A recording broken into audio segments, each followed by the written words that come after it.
இது அம்மன் நிகழ்த்திய ஒரு தெய்வீக அற்புதம். அம்மனை பிடிக்குமென்றால் இந்த வீடியோக்கு லைக் பண்ணுங்க.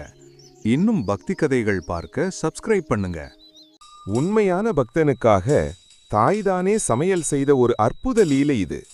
மதுரை மீனாட்சி அம்மன் கோவில் மடப்பள்ளியில் சீனிவாசர் என்ற ஒரு தீவிர பக்தர் தொண்டு செய்து வந்தார்.